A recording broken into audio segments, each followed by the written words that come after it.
sagana sa hardin na ibinigay sa kanila ng Panginoon. Isa lang naman po yung utos ng Diyos.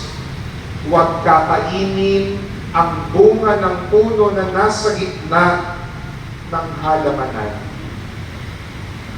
Isa lang ang hindi pwedeng kainin. Isa lang.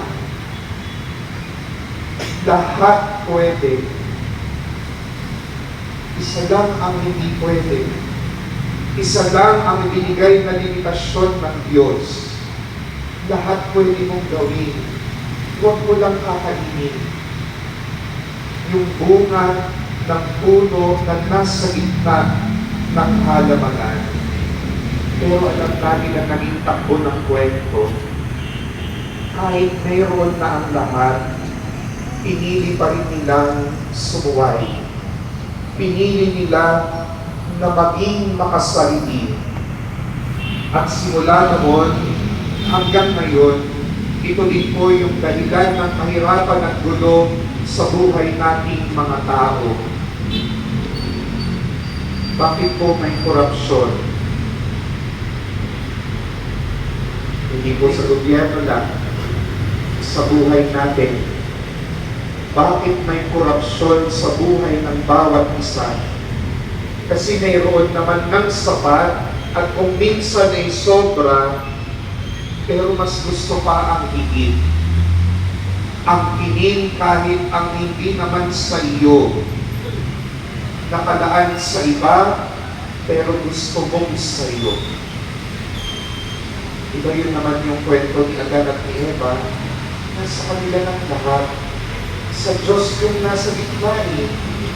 Yun lang ang sa Diyos. Lahat sa iyo. Yun po yung korupsyon. Kukunin mo pa yung hindi sa iyo. Meron ka na. Nasa iyo na. Gusto mo pa yung wala sa iyo. Korupsyon. Bakit may krimen?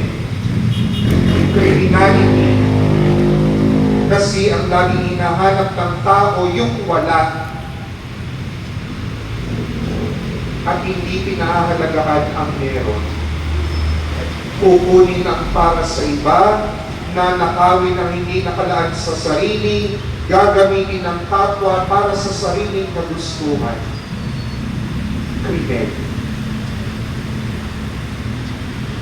Bakit may chismis? Favorite.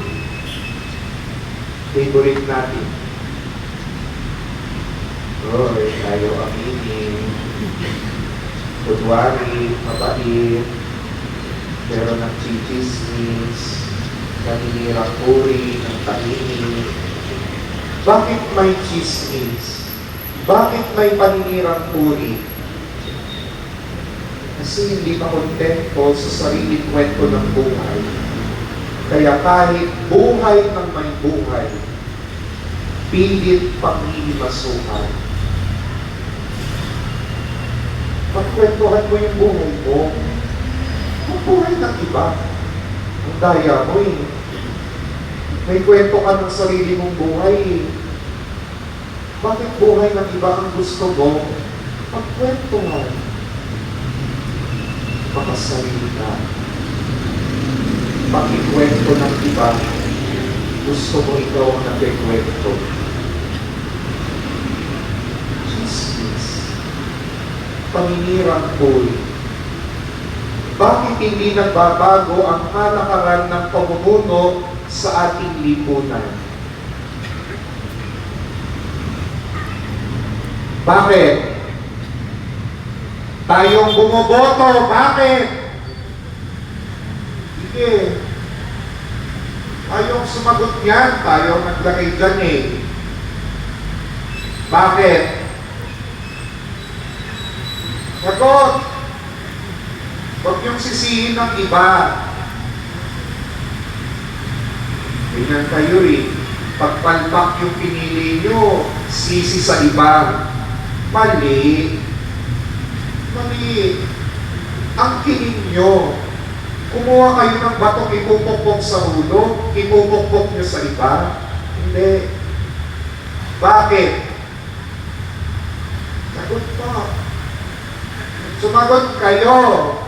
Dahil tayo ang may gawa nito.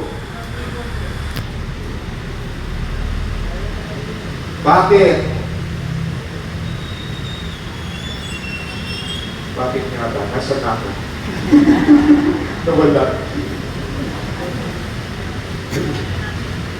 Kasi po, ayaw nating bumitaw sa mga sarili nating gusto. Kahit malinaw naman na mayroong mas magandang pagpipilian, mas maayos na may dudulot na kagaanan, mayroong mas mabuting inihahandog na plano at hinaharap. Pero hindi.